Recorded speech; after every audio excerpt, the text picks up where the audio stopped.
John here with us. She is a senior advocate in Supreme Court. Rebecca. I just want to say something about Shivi. I didn't know very much about this case because I was unavailable this week. So when Jaya called me up yesterday, I looked at the case and I looked at the documents that were sent to me. Shivi is a student of neurobiology at the University of California in Davis. And he was asked to come to India for 2 weeks to look after an ailing grandparent. And thereafter, all his documents, his passport, his green card, everything was kept in custody of the family. Both my colleagues here talked of custodial violence within the family. We normally associate custodial violence with acts of the state, which is of course the ultimate form of custodial violence. But custodial violence takes place to a great extent within the family. Be it the relationship between parents and their children, the manner in which women sometimes are raped in family situations, and what Shivi went through within his own family. It's interesting because just last week, I spent the better part of last week in the Supreme Court arguing on behalf of a Dalit family where a young Dalit boy had fallen in love with a Jat girl. Again, coincidentally, this is a case relating to Uttar Pradesh. And the state machinery was once again put into motion to arrest that young Dalit boy, to fabricate evidence and get a case under the NDPS Act, the Narcotics and Psychotropic Substances Act, against him, only because he had the temerity to run away with a woman of his choice. The woman comes to Delhi and tells the Delhi police that she has no interest in going back either to her parental home or to her matrimonial home, and the Delhi police promptly sends her to Nari Niketan. What kind of choice are we talking about here? So Shivi does not have the choice to lead a life of his choice. Shivi cannot decide what kind of sexual orientation he should have. Parents will decide, and along with the parents, the state police is activated. Now, all manner of crimes are taking place in our country. The state police is not interested, or the national police is not interested in tracking down those criminals.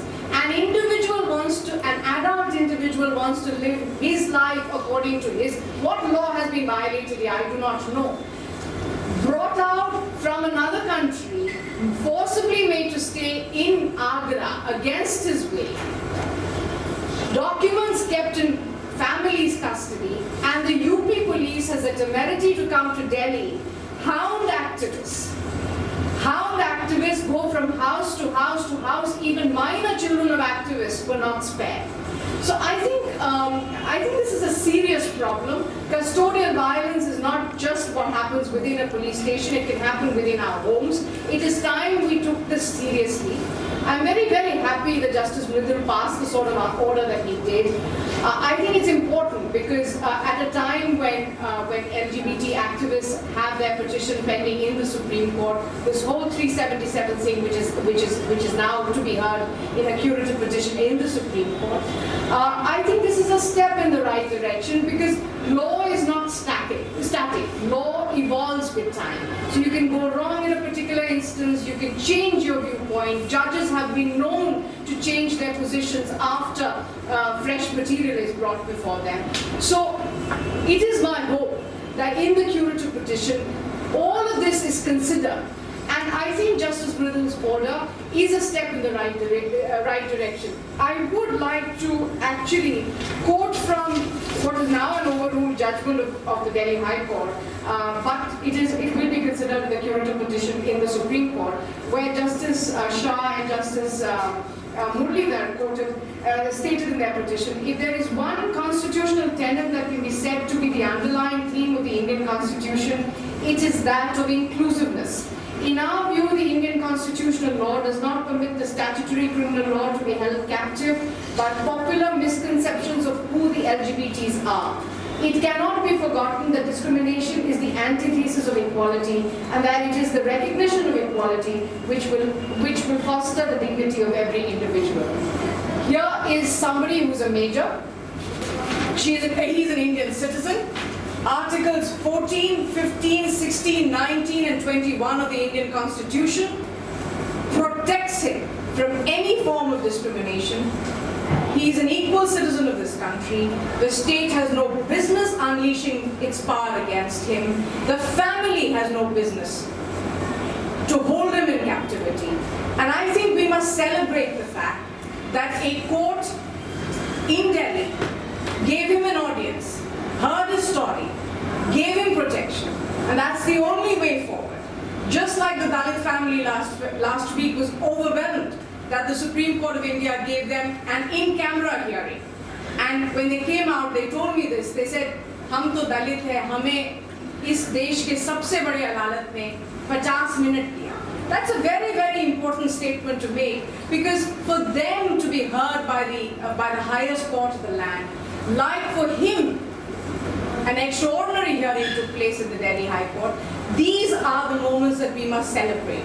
So while we are very upset and we criticize the police and the family for what they did, we must celebrate those functional aspects of our democracy which made this order possible, and that is the only way forward, particularly in the light of the fact that a curative petition is pending in the Supreme Court, where the whole constitutionality of Section 377 will be once again looked into. So I think this is a moment where we introspect, where we talk about inclusiveness. I know Justice Mridul, and this is something I heard from activists who were in court, talked of bigotry, that this was nothing short of bigotry. The fact that you can keep an adult person in custody against his will is nothing short of bigotry. We're seeing enough bigotry in our country today, but orders like this must be celebrated, and we hope that's the only way forward. We don't want to go to the streets, we don't want to violate any law. We want the law to be used to protect us. Unfortunately and ironically, the law is used to discriminate, to implicate people in false cases. What is kidnapping in a case like this? An adult person tells you that he is living under duress and does not want to live with his family, but wants to be free. It is our obligation, our legal obligation, to free that person. Thank you. I just want to add to what Rebecca said, because Rebecca said a very good point about how law also has to change. And on a personal note, I was present in the court, Rebecca, that day, and I listened to Justice Mridul, and these are these few moments which I really feel empowering for an LGBT person to listen to. The word transgender is not a new word in courts anymore because of the landmark Nalsa judgment case. How comfortable it was for us to use this language, whereas earlier 10 years back we had to slowly introduce these terms. The last time I was in Delhi High Court was when we won. Then we lost again in the Supreme Court, and our case of course continues. But after quite a long time, to sit in that court and again hear a judge be so absolutely clear. What did the judge do? He applied the law. Correct. He did not do anything special. He did not pull out special benefits for transgender people or LGBT people. He simply applied the articles of Constitution which Rebecca has just quoted and said, it is nothing short of bigotry essentially to deny this person these rights. And the interesting quote that he made is that when people comment on things that they don't really have experience of, and because they have never expressed these things, that they don't have that experience, to judge on that basis is nothing short of bigotry, and he made the point that this is supposed to be a tolerant nation. I really applaud his statement. I think it's also important to see why Shivi reached us. It's a case of domestic violence. He would have reached any organizations working on domestic violence. It is nothing but domestic violence.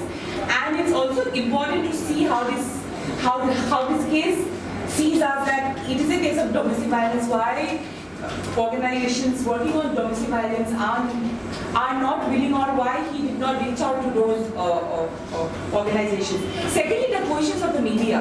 I think the media, because I'm always with him, wants to uphold the family all the time. Like the questions that have been asked to him, he again and again told the media that I have said what I had to say in my video. The questions that have been asked by the media, do you still love your family? Do you want to go back to your family? And these questions are difficult for him. He's a 19-year-old boy. And these questions are difficult because they keep on asking, do you love the family? Yeah, putting the onus on him. And also thinking that the family safe. Are you safe now?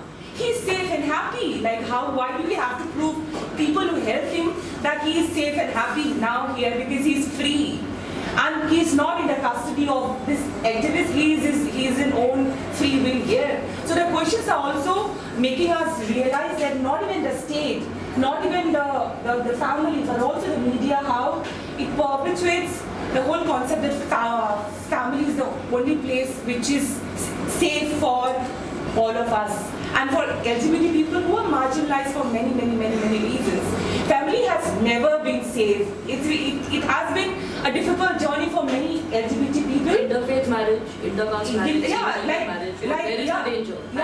yeah.